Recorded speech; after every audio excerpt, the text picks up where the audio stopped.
Hello, we are live. Yes, it's been a while. This is Jenny Walker with Jennie Girl's Closet, and welcome to my YouTube channel. I have been so busy with the holidays and behind the scenes working on things, and I just apologize for not having more regular content, but I had some time today, and I'm just going to do a quick video on some things that I bought to sell online. I found them at the Goodwill. And a friend of mine gave me a gift card. He said, do whatever you want with it. Get a massage, you know, go sourcing, do whatever you want. So I went sourcing, of course. And I found some pretty good stuff last night. And in 2020, one of my goals is to be much more particular about what I pick up. And I think we all have to deal with the fact that we don't get it right every time.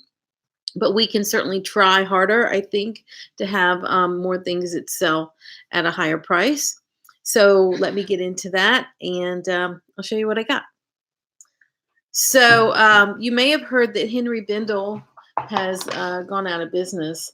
They're the famous and iconic New York store known for like accessories. And this is of three, it's three like pouches. They're all from Henry Bendel, never used, still with the tags. And it looks like it's, I don't know if it's real leather or faux leather on the sides, but this cute little set I got. And when it comes to accessories, I really don't pick up too many, and they've really got to be in good shape. And this one is brand new and never used. And you can see it has the name Henry Bendel on the back, and they're known for their stripes. So I thought this was a really good set to pick up. This was $7.99 at the Goodwill for all three. So I love that. It goes with my closet, and it's in good shape. So we'll see if anybody buys it. See if anybody's being sentimental. Skirts don't move very often or very well, but I thought I'd just give this one a try because it's by the Gwen Stefani Lamb brand.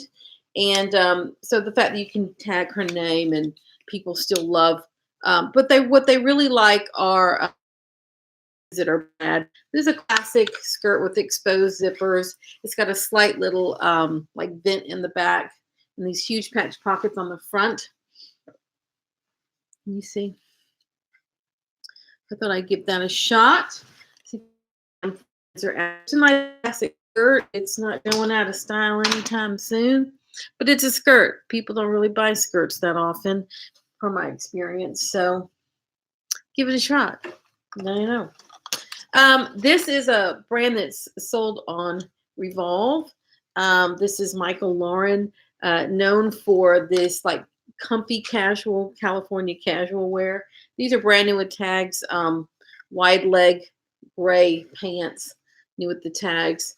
So I wouldn't have gotten them except they were brand new with tags, and that you can find them on Revolve. That's the only reason I picked them up, to give them a try. Otherwise, I would have walked on by, because nobody needs any. Nobody needs to be selling another pair of sweatpants. But anyway, now this really caught my attention. Alfred Sung is a designer who's no longer with us, but he did a line called Sung Sport. And this really caught my attention. It looks very much like Sonia Rykiel, but it's Sung Sport vintage, probably from the 80s. But I just super cool. Really, it's going to pop when you photograph it, and it's a larger size, so it's going to fit, that demographic that's harder to fit. I think it'll fit me, but I don't want it. Not that I wouldn't wear it, but I don't need anything like that. I got this Michael Kors. Now, I don't buy Michael Kors very often, and I have sworn off of Mark by Marc Jacobs. Cannot give that brand away. Michael Kors, it's just so, this is the made in China line. They have a really high-end made in Italy line, but I just thought this was super cool. Silk blouse. At least I'm assuming it's silk. For all we know, it's polyester, but it's crepe, and it's got a really cool color scheme. It looks like they never wore it, and it even has its original belt with it, which is nice, and it's got these gathered sleeves. So for $6.99, thought I'd give that a shot because they're super different. And the colors will pop in my store that has so much black in it. This is a brand I had to look up in the store, but had leather sleeves, and so whenever you see a really fine detail, I want to find out more about it. This is 5 Preview, and this is a gray sweat top, leather sleeves, and it says Chaos on the front. And I looked it up. This is expensive athleisure wear, so I thought I'd give that a shot. I was really happy to find some by this brand, which is called Reformation. And I actually found 2 pieces by this brand. And one, I was going to use this gorgeous gray sweater. And when it came time to check out and I was examining everything, okay, I found a hole in it. I'm like, oh yeah, no big deal. But I'm like, something's wrong with the sleeves. I'm like, something's off. Something's wrong. And the sleeves, one was shorter than the other, like significantly, like it had been put in the washer and something had happened to it. And so I went online to see if I could find if this was some special style that was asymmetrical where one sleeve was shorter than the other. I was hoping and praying that this was a real style and not something that ended up in the dryer. And sure enough, I couldn't find anything on it. So I ended up leaving it. It tortured me because it's a brand that people look for, but it was damaged. It had gotten up in the wash, and so I had to leave it. But Reformation, this is a black little crepe jumpsuit. I don't think anybody ever wear it. It's got the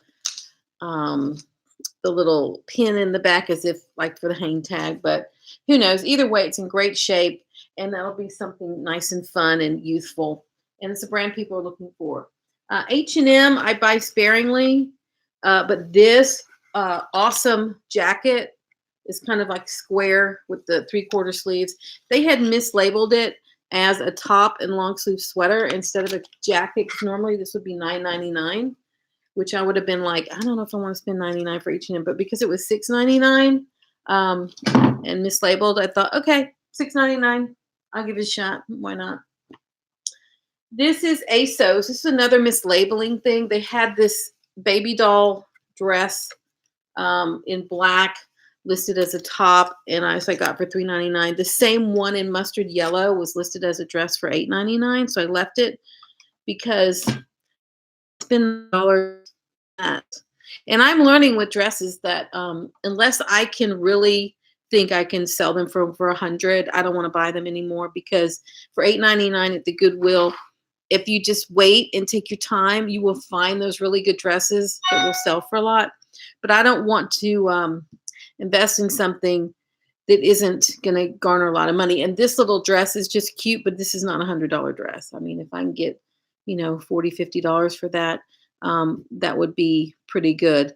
But they do have the really good dresses in there, and you just have to wait and take your time and just wait for it to show up. And I think the challenge is that when you go in and you're reselling and you're looking to buy, basically, you want to find something when you walk in. And because we're in that frame of mind, that's often the reason we get something we shouldn't, because we just want to buy something. And restraining ourselves in 2020, I'm going to have more restraint and be more thoughtful about what I buy, because I want every piece to be amazing. And every piece is not amazing. What is amazing? But you know what I'm saying? Every piece isn't super special, highly desired, looks good in the feed, that kind of thing. So I'm going to be more mindful in 2020 about that. And so this is a great example. Oily is European. They do things for children and women, and they're known for super bright, crazy patterns like this. Almost like a De Segal, but European in terms of, and been around longer. Super bright, super fun cotton top. It was $7, which is a lot for a piece of cotton, but this I can probably sell for $50 or $60 because this is so sought after, and it's super bright, and it's going to show up well in the feed. And I sell a ton of black. Don't get me wrong. The other day I was going to do a video on all of the things I sold that were black. I sold a black leather hat that was vintage. I sold something else, like 4 or 5 things all, but I do sell.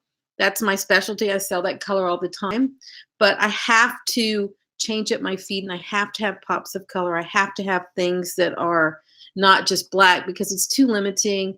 And also it's makes the feed when you're scrolling through like on Poshmark or on eBay, it's not very interesting. And so I have to find ways to kind of overcome that. So that's when I get pops of color and things like this brightness to kind of be in the mix. Now, Tiny is one of the rarest Moschino jackets that are out there. Roy Lichtenstein, I don't know which it is, who's no longer with us. He was the famous pop graphic artist who did things like very much in the 80s was his heyday. And they did a collaboration with Moschino, and there was a whole suit, skirts, tops, jackets, probably pants. I've never seen the pants, if there are any. And this is one of the rare ones. So I thought I'd put on the mannequin in the back so y'all could take a look. It's not for sale, but of course, everything's for sale at the right price, right? But I'm saving it for a Moschino event. So there we have it. And sadly, you can see rare, at least little anchors in the back. I did not check my visual. We can see Barbie over here, Moschino Barbie, and the Louis Vuitton book. But anyway, so that's it. That was a short little haul. I have had many things I have sourced and not shared with you. It's just it. And I've had many hauls from Goodwill bins and things like that, and I just haven't bought. But I'm always sourcing. I'm looking all the time for things online, in Goodwill, in the bins. I'm doing a lot of online sourcing, which is really cool. And I'll tell you what, if I could source right now, I wish I was at the Barney's going out of business sale, because the most money I've ever made on the most amount that I spent was the last 2 days of the Barney's warehouse sale 6 years ago when I still lived in New York City.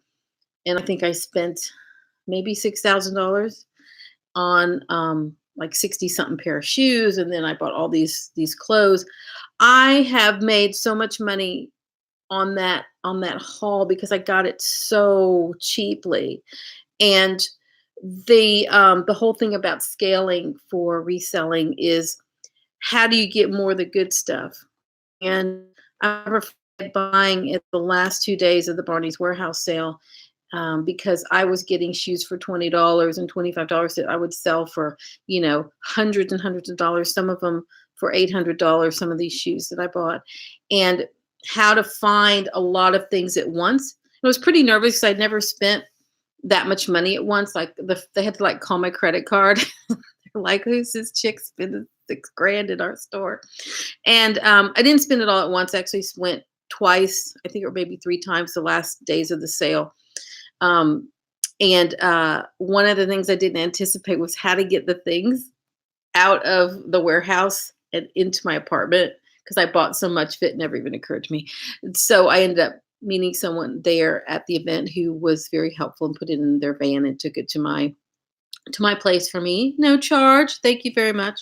But yeah, so when I think about sourcing, I would love right now to be sourcing at the Barney's going out of business sale, because that is one place I know from my personal experience that getting these high quality things at a bargain with that long tail approach, I still have things left from that buy. And I still sell them at hundreds and hundreds and hundreds of dollars for some of these shoes that I bought for almost nothing. And I have had to be patient and with the right person find it in their size. Because what I did, which was so crazy, is I was new and I wasn't doing reselling full time or anything like that. And I said, well, I guess I'll buy my size, so in case they don't sell, I can wear them. That's what went through my head. Okay, not a good idea, but because I wear a 10, and most of these shoes were like 9.5, 10, 10.5, 11, and one pair of 12s. And it never occurred to me to buy sizes that were the most common, like 7.5, 8, 8.5. These were not thoughts in my head at the time. There's certainly things I understand now, but I never did wear any of those shoes. Even though I could, I never have, but I'm still selling them. And, to to think about resourcing and selling for the higher end, which is what I specialize in. Um, you have to know what someone's willing to pay $500 for. You have to know what brands are highly desirable and collectible, not just this year, but over time. And you can't be afraid of it. And so to sell a pair of boots for $700-800 that I paid $50 for, because I knew and I knew the brand. I knew that like Margiela, um, Mason Margiela, the House of Margiela is a good one. You probably, if you don't know it, it's because you haven't been in that circle. But that is a hugely collectible brand. I bought all these boots that had screws in them, and they were loose side heels. And I sold every pair for hundreds and hundreds of dollars. And I paid under $100 for each pair. And but it took me a while to sell them because I only bought a few sizes, and they were close to my size. So I would have probably sold them earlier and sooner if I had bought different sizes, but I wasn't thinking like a time. And so yeah, that's kind of the approach I take. So in 2020, I'm going to be a lot more thoughtful about what I buy. I don't want anything by Forever 21, for example. They're going away, and that's not going to be a very hot brand unless it's something just super extraordinary. Some of these lower end brands, what I've learned is the thing that's selling for me is style. So I must have sold 10 tuxedo jackets this year, and they were everything from Gucci to H&M to Forever 21 to Black House White Market. So what I've learned to do with my closet is I'm looking for a certain style. So one of the things I sell a lot of are tuxedo jackets. And so I sold a bunch this year for the holidays, and they always sell for me. So if I see a great tuxedo jacket and it's by Forever 21, I'll buy it because there'll be a customer for that. But I'm not looking for Forever 21. I'm not looking for anything like that. I have want to have the range of brands in my closet. I love having high-low. I love being able to provide something at $20. I sold a dress today for $40. And I love being able to sell something for $400. I love being able to sell something for $1,200. Sold a purse for $1,200, $11.95 on Poshmark over the holidays. But I had to wait for that. I had to wait for that person who wanted a vintage Moschino bag and was willing to pay a premium for it. So by having these different brands at different levels, it allows me to continue to have cash flow because I can't pay my rent waiting on somebody to buy the one Moschino bag. Who knows, right? Can't pay my bills that way. But I love having the mix, and I love being able to support different brands, but at different price points so that everyone can find something in my closet. But the reality is I make buying mistakes like everyone else. The video I did on what didn't sell at ThreadUp is a great example of things that were too basic, too plain, not interesting enough. And more people are getting into this reselling. And the competition, the general competition, there is no real competition because there's so much out there, but the general environment, people are looking for something that's different. People are looking for a deal. And I don't want to be offering the same black, plain J. Crew wool skirt that a million other people are offering. I cannot stand out that way. But if I can offer something like this is going to stand out, right? And so I even walked by a J. Crew shirt. It's already have the exact same blouse sitting on my rack that nobody wants. And so I have to learn from that and upgrade everything I'm doing for 2020. And we'll go from there. Well, thank you for joining. My phone is up here, so I have to go check it out. I've just done a podcast that will be up on iTunes probably today or tomorrow, just to let you know, for the company List Perfectly. And I will do a separate video on them. I will probably also put the podcast on eBay for the first time so that you can hear it, because a lot of people don't subscribe to that channel, although you should. It is game changer. game changing if you are not using List Perfectly. And I do have a referral code at the bottom of this video for 30% off your first month. It is game changing because my sales have really, really improved as a result of being able to quickly get my listings on other platforms. So look for that and check it out. And that's it. I hope to have more content in 2020, be more consistent with my videos. I really want to grow my channel, and I'm glad that you're here with me to do that. If you've not subscribed, please do, and hit that little bell icon. You'll know when I go live, like right now.